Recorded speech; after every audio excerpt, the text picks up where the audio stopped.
ওজনের মধ্যে কম দেয় ব্যবসায়িক যারা ওজনের মধ্যে কম দেয়, আল্লাহ পাক তাদেরকে ওয়াইল নামক জাহান্নামের হুমকি দিছে, তাদেরকে ওয়াইল নামক জাহান্নামের মধ্যে ফালাইবে। কিন্তু পাশাপাশি এই হুমকির পাশাপাশি আল্লাহ রাসূলের মাধ্যমে আল্লাহ পাক কিন্তু ব্যবসায়িকদেরকে সুন্দর একটা সুসংবাদও দিছে। আল্লাহ রাসূল বলেন, যারা ব্যবসায়িক আছে তারা যদি সৎ পথে থেকে ব্যবসা করতে পারে, আল্লাহ পাক রব্বুল আলামিন তাদেরকে কিয়ামতের দিন শহীদ যারা আছে তাদের সাথে, নবী যারা আছে তাদের সাথে হাসর করাইবেন। সুবহানাল্লাহ। দেখেন তো কত সৌভাগ্যবান। শুধুমাত্র আমি ব্যবসা করতেছি, আমার এবাদতের জায়গায় এবাদত রয়ে গেছে, ব্যবসার জায়গায় আমি আমার 100% সততার পরিচয় দিচ্ছি। এই যে পরিচয়টা দিচ্ছি এটাই আমার জান্নাতে যাওয়ার অন্যতম একটা মাধ্যম।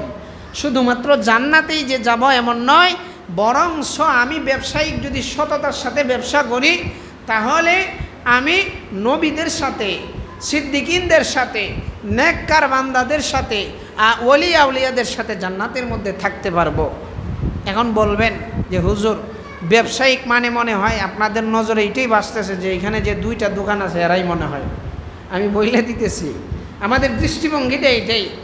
কারণ একটা জিনিস কথা বললে এই গুণটা যার ভিতরে আছে, মানে যেহেতু আমরা ব্যবসায়িকের কথা বলতেছি মনে করবেন ওনাদের দিকে নজর যায়, সাবধান না।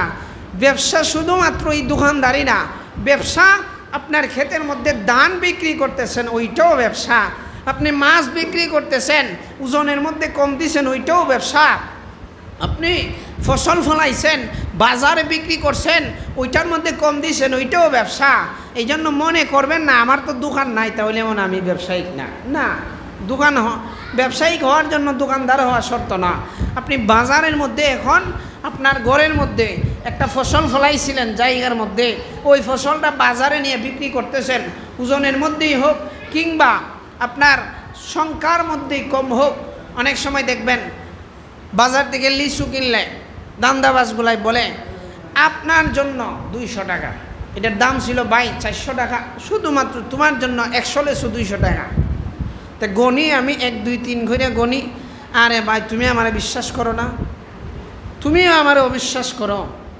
এই যে দরদ মাখা কথাগুলা বলে পরবর্তীতে বাড়িতে আইন না দেখা যায় 92টা 96টা 94টা 95টা, আর 5টা নাই 6টা নাই। এই যে ব্যবসায়িকগুলা এগুলা কিন্তু হাসরের ময়দানে ধরা খাইবে। ওজনের মধ্যে কম দেয় মানে শুধুমাত্র ওজনের ক্ষেত্রে বিষয়টা এমন নয়, বরঞ্চ সংখ্যার ক্ষেত্রেও আসতে পারে। কারণ ব্যবসা শুধুমাত্র ওজন দিয়ে করে না, সংখ্যা দিয়েও করে। আপনি ডিম নিয়ে গেলেন, মনে করেন আপনি ধান নিয়ে গেলেন বাজারের মধ্যে,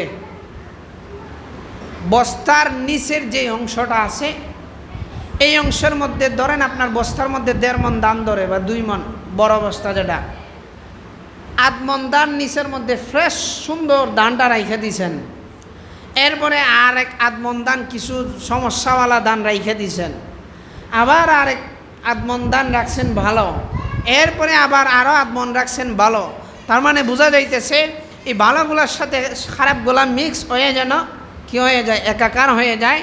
যখন ডালবো প্রথমেই ভালোটা পড়বো, তারপরে খারাপটা পড়বো, তারপরে আবার ভালোটা পড়বো, খারাপটা যে আছে এটা বোঝা যাইব না। এইটাও কিন্তু ওয়াইলুল লিল মুকাজ্জিবিন ওয়াইলুল লিল মুতাফফিফিনের অন্তর্ভুক্ত।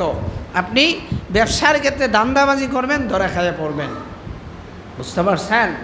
এই জন্য আমি যে এই জিনিসটা বলতেছি, ব্যবসার মধ্যে যেভাবে হুমকি আছে, আর ব্যবসা জিনিসটাই হুমকি। যদি ব্যবসার মধ্যে লাভ লস না থাকতো তো এইটাই সুদ হয়ে যেত। সুদের মধ্যে কোনো লস নাই, জাহান্নামে যাইতে হবে এইটা লস, দুনিয়াবি কোনো লস নাই। দিতেছেন পাইতেছেন, আপনার কমতেছে না। ব্যবসার মধ্যে 100% গ্যারান্টি থাকতে পারে যে কমেও যেতে পারে আবার নাও কমতে পারে।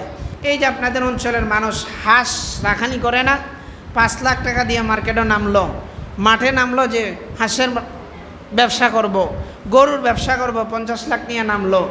এখন এমনও হইতে পারে আজকে নামছে আগামীকাল সকালে 50 লাখ টাকা শেষ হইতে পারে না? এই হুমকি আছে তো। যদি এই হুমকি না থাকতো যে কালকে 1 টাকাও আমার নষ্ট হবে না, তার মানে বোঝা গেল এটার ব্যবসা থাকতো না, সুদ হয়ে যেত। কারণ সুদের মধ্যে কোনো লস নাই। সুদের মধ্যে কোনো হুমকি নাই। তো যেটা বুঝাইতে চাইছিলাম, আল্লাহ রাসূল যেভাবে কোরআন ও হাদিস আমাদেরকে যেভাবে ব্যবসায়ের ক্ষেত্রে সতর্কতার কথা বলে, আবার ব্যবসার ক্ষেত্রে কিন্তু আমাদের জান্নাতের সুসংবাদ দেয়। সতর্কতা কি? যদি কোনো ব্যক্তি ওজনের মধ্যে কম দেয়, তাহলে আল্লাহ রাসূল আল্লাহ পাক রব্বুল আলামিন বলছেন তাদেরকে ওয়াইল নামক জাহান্নামে দেওয়া হবে, জাহান্নামে নিক্ষেপ করা হবে। আর যদি কেউ সততার সাথে ব্যবসা করতে পারে, আল্লাহ রাসূল বলছেন তারা শহীদদের সাথে, নেককার বান্দা ওলিয়া উলিয়া যারা আছে তাদের সাথে জান্নাতের মধ্যে থাকবেন।